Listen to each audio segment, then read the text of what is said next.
ત્યારે વિચાર કરું છું શું બનાવવું, અને કાંઈ પૂછતું નથી. બધાયનો આવો પ્રોબ્લેમ હોય. રસોઈ બનાવી તો મને બહુ ગમે, પણ શું બનાવવું ને એમ વિચારીને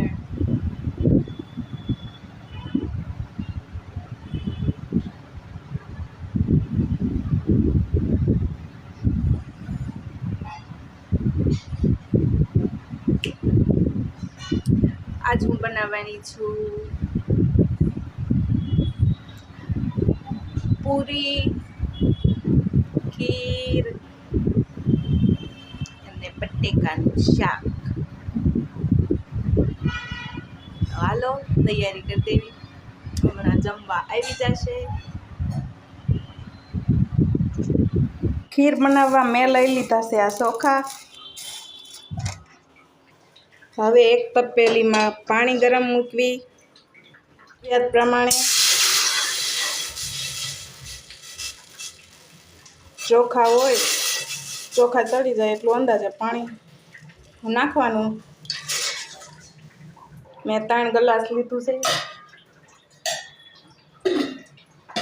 હવે પાણી ગરમ થાય એટલે ચોખા ધોઈને ઓરી દેવાના.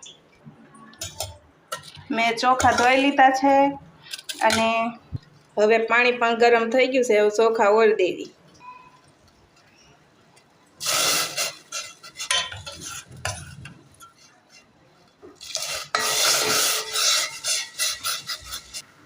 હવે આને ચડવા દેવાના છે. તો હવે ચોખા ચડે ત્યાં સુધી આપણે પૂરી બનાવવા લોટ બાંધી લેવી. પૂરી બનાવવા મેં લોટ સાળી લીધો છે. હવે એમાં નાખવાનું છે તેલ. 1 પાવડું, 2 પાવડું, બસ 2 પાવડાથી. બહુ વધારે તેલ પડી જાય તો પૂરી ભાખરી જેવી થઈ જાય. અને હવે નાખવાનું છે મીઠું.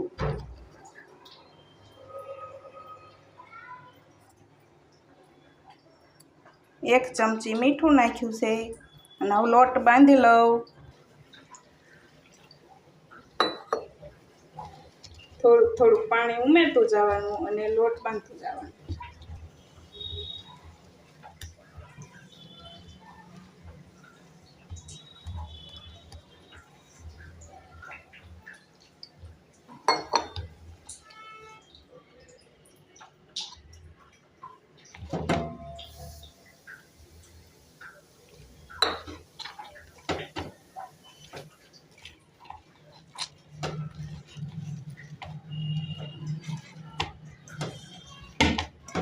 હવે લોટ બંધાઈ ગયો છે. હવે થોડુંક તેલ લઈ અને લોટને ચીકણો કરી લેવી.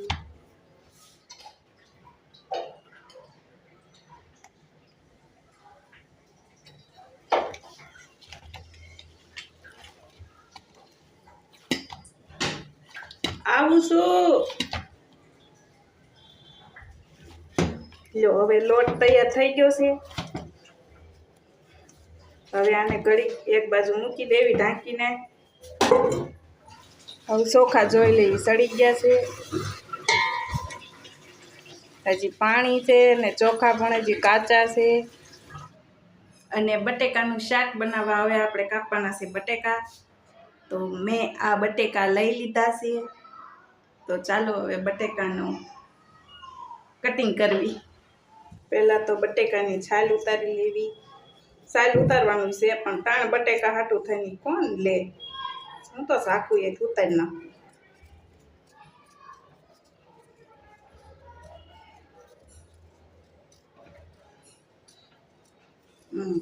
હા, આમાં કાંઈ વાર ન લાગે ચાકુ એ છાલ ઉતારવામાં. મને તો આમ જ છાલ ઉતારવી ગમે ચાકુ એથી. કેવી સરસ છાલ ઉતરી ગઈ છે.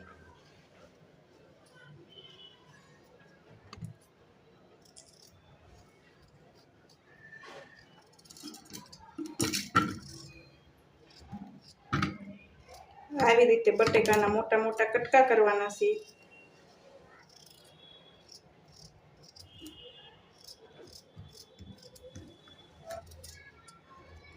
બટેકાનું શાક તો બનાવતા બધાને આવડતું જ હોય, બધાને ઘરે બટેકા તો હોય જ તે. તો બટેકા કાપી લીધા છે અને આપણા ચોખા પણ હવે સડી ગયા છે. હવે આમાં નાખવાનું છે દૂધ. હું તો આવી રીતે જ ખીર બનાવું છું, બીજા કઈ રીતે બનાવતા હોય એ તો મને નથી ખબર. હું તો મારી રીતે બનાવું છું અને હું જેવી રીતે બનાવું છું એવી મને ગમે છે. ગમે છે એટલે ભાવે છે. હવે લઈ લીધું છે દૂધ ને આપણે એમાં નાખવાનું છે તપેલામાં. તમારે જેટલું જરૂર પડે એટલું નાખો. હવે આને ધીમા તાપે સડવા દેવાની છે, એટલે આપણું દૂધ છે એ ઘાટું થઈ જાય. એક બાજુ ખીર ચડે છે અને આપણે એક બાજુ બનાવવાનું છે બટેકાનું શાક. તો એક તવલામાં આપણે નાખવાનું છે તેલ. તમે કેટલું નાખતા હશો તેલ? હું તો નાખું છું 1 પાવડું, 2 પાવડા, આ 3 પાવડું, બસ 3 પાવડા નાખવાના છે. હવે એમાં નાખવાનું છે જીરું. આપણે જીરાવાળા બટેકાનું શાક બનાવવાનું છે. નાખ્યું છે જીરું. હવે જીરું હમણાં ફૂટી જશે. હવે જીરું ફૂટી ગયું છે. હવે નાખવાના છે બટેકા. તો આ બટેકા અંદર નાખી દેવી.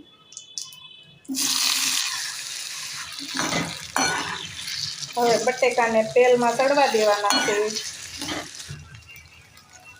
હવે નાખવાનું છે મીઠું સ્વાદ પ્રમાણે. ખીર બની ગઈ છે. હવે એમાં નાખવાની છે ખાંડ. તમે જેટલું ગળ્યું ખાતા હોય એ પ્રમાણે તમારે ખાંડ નાખી. બટેકા એવું સડી ગયા છે. મેં થોડું પાણી નાખ્યું હતું. હવે આમાં નાખવાની છે હળદર.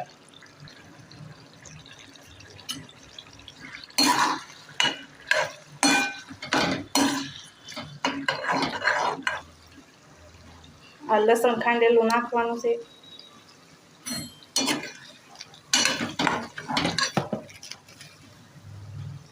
લાલ મરચું નાખવાનું છે. તમારે જેટલું તીખું ખાવું હોય એટલું. બધાને ઘરે અલગ અલગ રીતે, કોક મોળું ખાતા હોય, કોક તીખું ખાતા હોય. હવે નાખવાનું છે 1 ગ્લાસ પાણી.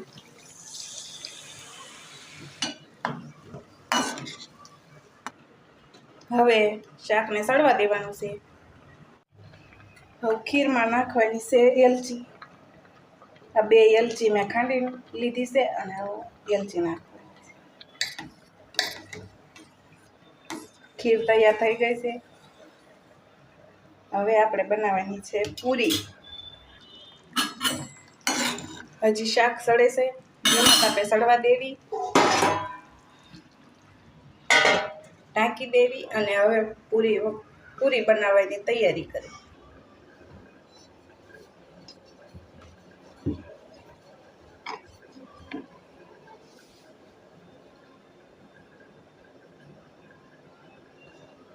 બધી આવી નાની નાની પૂરી વણવાની છે અને પછી તળવાની છે. મેં બધી પૂરી વણી લીધી છે અને હવે પૂરીને તળવાની છે. પૂરી તળવા હાટું એક તવીમાં તેલ લઈ લેવી. હવે તેલ ગરમ થઈ જાય એટલે પૂરી નાખવાની છે અંદર. શાક તૈયાર થઈ ગયું છે. હવે આપણે નાખવાના છે આમાં ધાણા.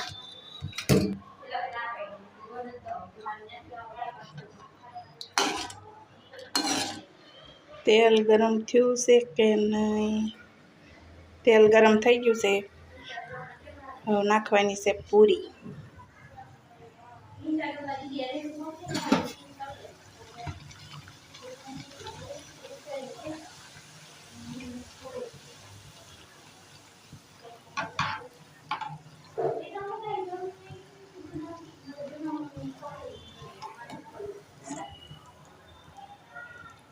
આવી રીતે બધી પૂરી તળી લેવી.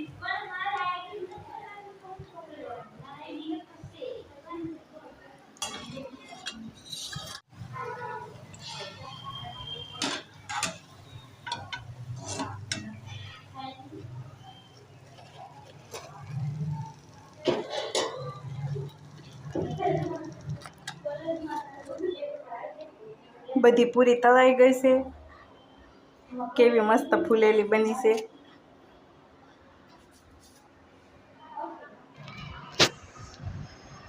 ખીર, પૂરી અને બટેકાનું શાક તૈયાર થઈ ગયું છે।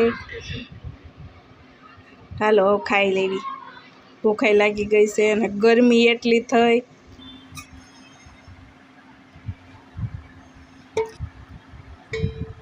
હાલો હવે પૂરી ભાંગે છે, શાકનું બટકું લીધું,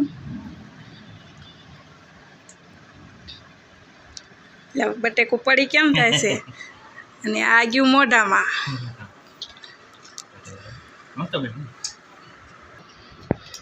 હવે ખીરનો વાટકો હાથમાં લીધો છે, ખીર ગઈ મોઢામાં, કેમ છે? તો આજ કેટલા માર્ક મળશે મને 10 માંથી? 9. કેમ 9 તે એક કેમ ઓછો? શું ખામી છે કયો? હાલો કેવું પડશે। ખામી કઈ છે નહીં તો 9 કેમ આપ્યા છે? તમને મેં જજ બનાવી દીધા છે, એનો અર્થ એવો નહીં કે તમે બધી ખામી કાઢ કરો। ચીટિંગ નહીં હાલે। 10 માં 10 બસ। ના ના વાંધો નહીં, 9 આપ્યા છે ને તોય ઘણા કહેવાય। તો ખીર પૂરી તૈયાર થઈ ગઈ છે અને બટેકાનું શાક પણ બહુ મસ્ત બન્યું છે, સુગંધ આવે છે અને મને બહુ ભૂખ લાગી છે, ગરમી એટલી થઈ છે રસોડામાં અને હાલો હવે મોઢામાં પાણી આવે છે। હાલો બધા ખીર પૂરી ખાવા, અને વિડીયો ગમ્યો હોય તો વિડીયાને લાઈક કરજો, શેર કરજો અને ચેનલને સબસ્ક્રાઈબ કરવાનું ભૂલતા નહીં।